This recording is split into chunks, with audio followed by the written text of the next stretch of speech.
여러분 안녕하십니까, 최석태입니다. 오늘은 청와대 민간인 사찰 의혹 문제가 점차 일파만파로 번지고 있다는 사실을 다시 한번 말씀드리겠습니다.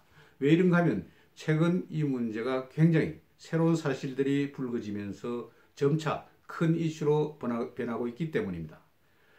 여러분, 2012년 4월 19대 총선이 있었습니다. 이때 한 좌파 언론 매체에서 총선 버스라는 것을 운행했습니다. 이 총선 버스는 그 당시 4월 11일 날이 총선 날이었습니다. 총선 버스 411이라고 명칭이 붙여진 이 버스는 전국을 순회하면서 그 지역 후보자들과 인터뷰를 하면서 일종의 총선 캠페인을 벌이는 그런 버스였습니다. 이 버스가 2012년 4월 4일 부산에 내려왔습니다. 부산에서 여러 후보를 만나고 또 그 당시 굉장히 화제를 모았던 문재인 후보도 만났습니다. 괴법동에서 만났습니다. 이 총선 버스는 문재인 후보와 인터뷰를 하는 과정에서 문재인 후보는 이렇게 이야기를 했습니다. 당시에 국무총리실 산하 한 부서에서 어떤 은행 금융기관 대표를 사찰한 의혹을 받고 있었는데 문재인 후보는 이 문제에 대해서 이렇게 이야기했습니다. 이명박 대통령이 이 문제에 대해서 관련이 있다면 이는 정치적 그리고 법적 책임을 물어야 한다. 그래서 대통령 탄핵도 가능하다. 그러면서 워터게이트 사건을 빗대어서 이 문제가 굉장히 큰 문제라고 지적을 했습니다. 그 당시 국무총리실 산하에서 이런 감찰이 의혹이 불거졌지만 지금 일고 있는 김태우 수사관의 감찰 문제, 사찰 문제는 청와대에서 벌어진 것입니다. 그래서 그때보다 지금이 훨씬 더 격이 크고 그리고 그 파장도 큰 것으로 보입니다. 그런데도 불구하고 문재인은 그 당시 대통령 탄핵을 언급한 것입니다. 여러분, 지금과 상당히 견주어 볼 그런 필요가 있습니다. 그 이후에 2018년 7월 문재인이 대통령이 된 후에 인도를 순방했습니다. 인도 순방 과정에서 그는 밑에 지부서로부터 이런 보고를 받았습니다. 세월호 민간인 사찰에 기무사가 관련이 되어 있는 것 같아 이런 수사 보고를 받고 철저한 수사 지시를 내렸습니다. 이 문제 여러분이 잘 아시는 것처럼 결국 이재수 전 기무사 사령관의 죽음으로 연결된 것이죠. 그리고 난 뒤 한 달 뒤인 8월달 그는 휴가 중에 이런 지시를 내렸습니다. 기무사를 철폐하라. 기무사 철폐를 지시한 것입니다. 그것도 휴가 중에 지시를 한 것입니다. 실제 기무사는 좌파 세력의 큰 장애물이었습니다. 그래서 많은 좌파 단체들이 이전에 국군 기무사 철폐를 굉장히 줄기차게 요구를 했습니다. 여러분이 좀 잘 아시는 것처럼 메가더 원수 동상 방화 사건을 일으켰던 그런 세력들도 기무사 철폐를 요구했습니다. 결국 기무사는 대통령의 말 한마디에 철폐되게 되었습니다. 여러분, 손자병법을 보면 강계라는 게 있습니다. 강계는 어떤 상을 여러 가지 아주 공작을 벌여서 어떤 중요한 자기들에게 위협이 되는 그런 조직이라든지 그런 사람을 제거하는 것입니다. 일종의 이의제의라고 할 수 있죠. 오랑캐를 이용해서 오랑캐를 없앤다.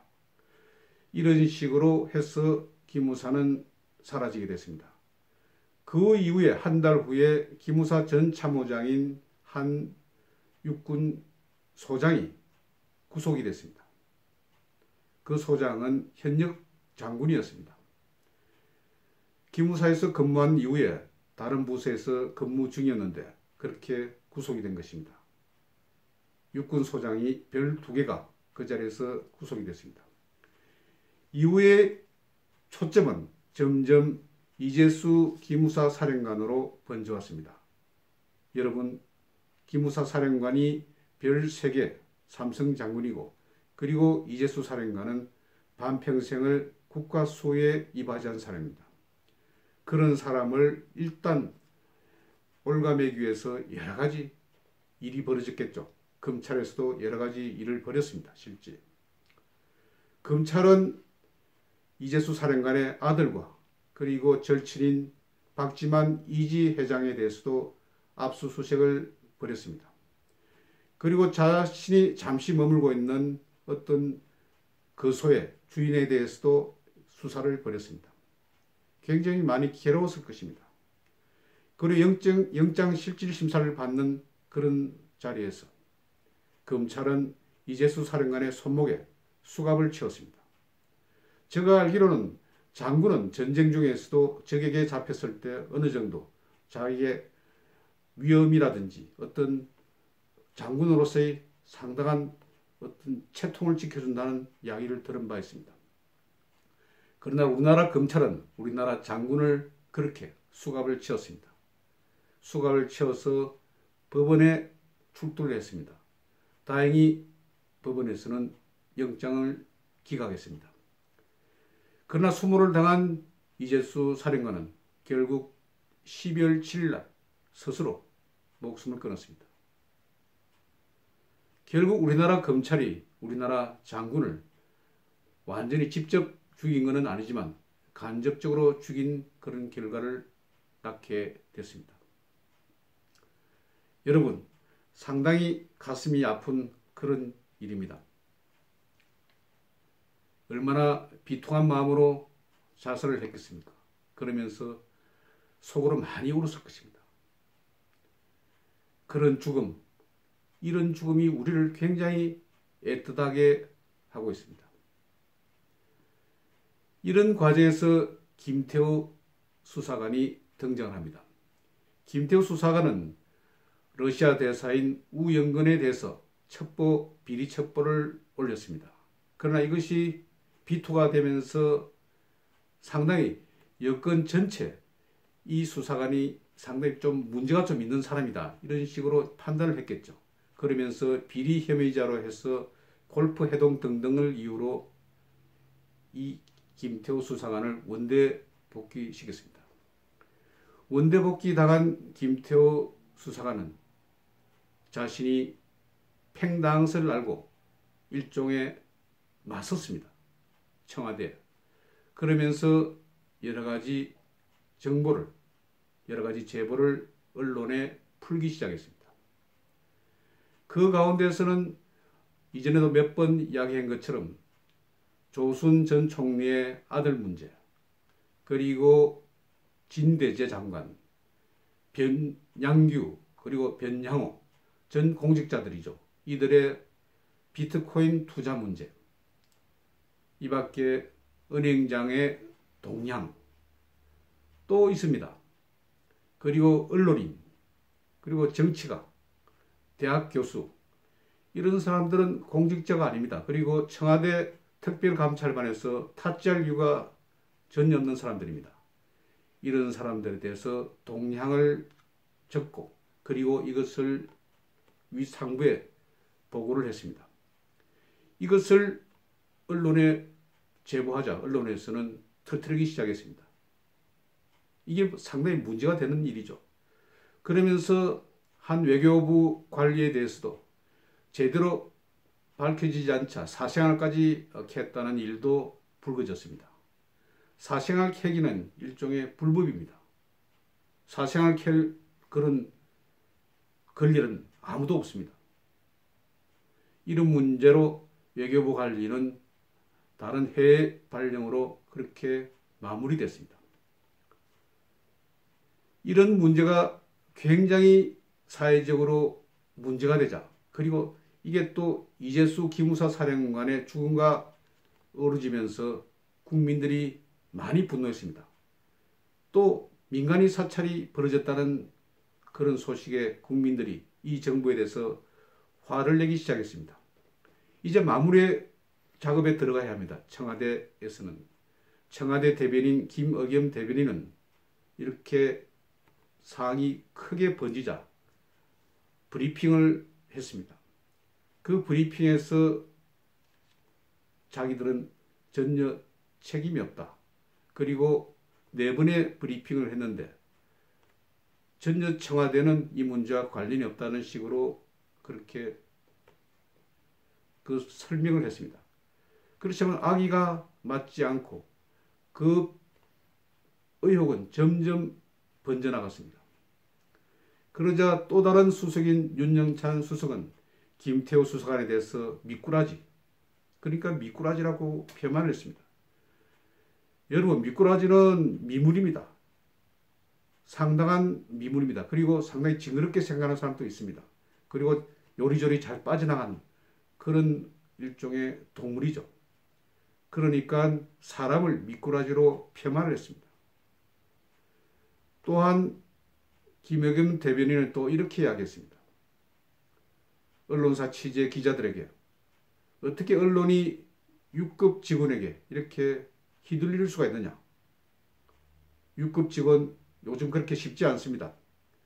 대학을 졸업하고 그리고 상당히 공부를 해도 요즘은 9급 공무원 시험에도 합격할 수가 없습니다. 그만큼 공무원 되기가 어렵습니다. 6급은 이전에 말하면 주사급이죠. 사무관 다음 아래 그런 급수입니다. 실제 좌파 공직자들, 지금 많이 포진되어 있는 좌파 공직자들, 자신들이 시험을 치면 그 공무원 시험에도 합격을 할 수 있겠습니까? 공부도 제대로 안 했는데. 그렇게 폄하를 했습니다. 그러면서 김태우 수사관을 공직 비밀 누설 등의 혐의로 검찰에 고발했습니다. 그러면서 김태우 수사관과 관계가 있는 건설업체에 대해서도 압수수색을 실시했습니다. 이 김태우 수사관에 대한 수사는 당초 서울중앙지검에서 맡기로 했지만 여러분이 잘 아시는 것처럼 서울중앙지검은 우리 애국 인사들과는 굉장히 척을 두는 그런 수사기관입니다.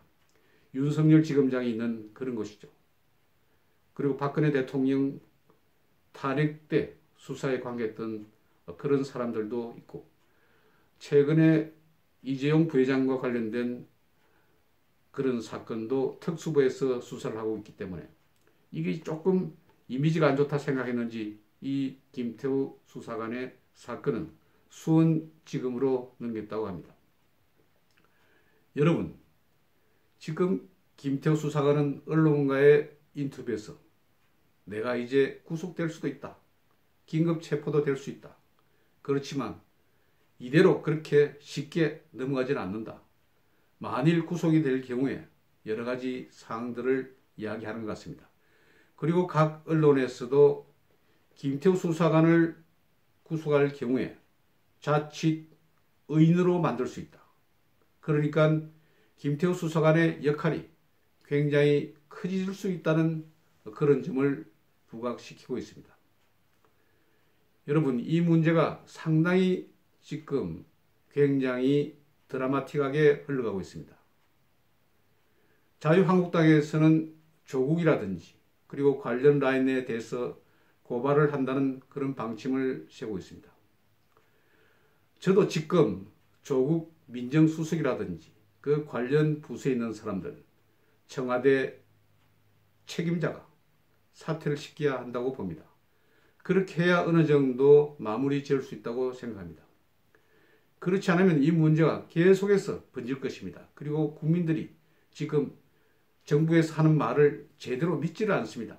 왜냐하면 이것이 그 문제뿐만 아니고 경제라든지 사회 전반에 지금도 얼마나 사건 사고가 많이 일어나고 있습니까? 고등학교 학생들이 펜션에서 가스로 죽고 그리고 교통사고뿐만 아니고 화재 사건, 조금 주의를 기울일 수 있으면 막을 수 있는 그런 사건들이 지금 불같이 일어나고 있습니다. 하긴 문재인 후보가 이전에 후보 시절 이런 말도 했죠. 문재인 씨 불같이 일어나서 고수를 불태운다. 이런 말도 했기 때문에 불이 자주 나는지는 모르겠습니다만은 이런 문제들이 지금 우리 국민들을 많이 피곤하게 하고 있습니다. 실제. 그런 상황에서 문재인 정부는 조국이라든지 이런 책임 있는 사람들 사퇴를 시기할 것입니다. 이전에 의혹이 돼서 대통령 탄핵 가능성이 있다고 언급한 사람이 자기 정부에 있는 산하에 있는 고위 관리들이 이렇게 현재 엉망진창으로 만들었는데도 그대로 가만히 두고 있는 것은 그때의 말과 완전히 틀립니다. 그렇지 않습니까? 자신이 말한 것과 똑같은 상황이 되는데 자기는 괜찮고 남이 하는 것은 안 되고, 이런 것이 얼마나 표리부동한 일입니까? 그래서 저는 계속해서 주장하는 것처럼 사퇴를 시키고, 그리고 야당에서도 자유한국당과 바른미래당 등 보수 성향을 띤 야당에서는 이 문제를 정확히 명백하게 밝히기 위해서 국정조사라든지 특검을 요구하시기 바랍니다. 이 문제가 간단치가 않습니다. 국민들이 지금 많이 화가 나가 있습니다. 민간인 사찰하면 안 됩니다. 민간인 사찰 의혹 문제를 제기해서 이재수 전 기무사 사령관이 스스로 목숨을 끊은 사건 아닙니까? 그런데 왜 자신들은 괜찮습니까? 자신들은 사찰을 해도 되고 남은 하면 안 되고, 그러면서 기무사도 폐쇄를 시켜버리고, 이런 정부가 어디 있습니까? 자기 말에 책임을 지지 않고 남만 탓하는 그런 정부. 그런 정부를 누가 좋아하겠습니까? 여러분, 지금 20대 남성들의 반문재인 그런 성향이 굉장히 크게 지금 문제가 되고 있습니다. 젊은이들이 좋아하지 않습니다. 이런 상황에서 문재인 정부 정말 정신을 차려야 합니다. 그렇지 않으면 어떤 상황이 나올지 제가 제대로 예견할 수 없는 일도 벌어질 수가 있습니다. 오늘은 청와대 민간인 사찰 의혹이 굉장히 큰 문제로 전개되고 있다는 것을 전해드리면서 이만 마치도록 하겠습니다. 여러분 감사합니다.